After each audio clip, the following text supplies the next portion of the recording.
Bonjour et bienvenue à la Minute Prévention. Aujourd'hui, nous allons voir comment agir sur les troubles musculo-squelettiques, appelés communément TMS, en agissant sur l'organisation du poste de travail.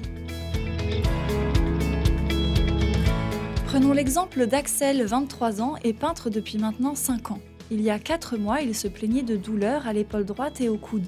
En plus de cette douleur quotidienne au travail, Axel a dû renoncer à jouer au badminton au sein de son club. Son médecin l'a alors mis en garde sur les risques invisibles et différé de ces douleurs liées à son activité. Il fallait faire quelque chose le plus rapidement possible. Pour que ça ne devienne pas irréversible, l'organisation de son travail allait devoir être modifiée. Après cette prise de conscience, dès la semaine suivante, il a décidé d'en parler à son chef et à ses collègues pour signaler le problème et réfléchir ensemble à des solutions. Après analyse de la situation et avec l'engagement de la direction, voici les modifications qui ont été apportées et qui vont profiter à tous. Pour alléger le poids de l'outil, l'entreprise a investi dans des ponceuses girafes à dépression.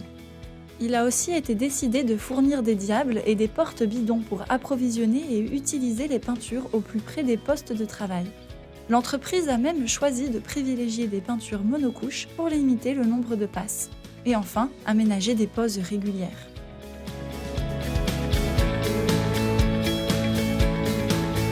Depuis que le poste de travail d'Axel a été réorganisé, il n'a plus de douleur et il va pouvoir repratiquer le badminton. Pour que TMS rime avec ta mission santé, prenons le temps d'organiser nos postes de travail. Voilà, c'était la Minute Prévention de l'OPPBTP. À bientôt!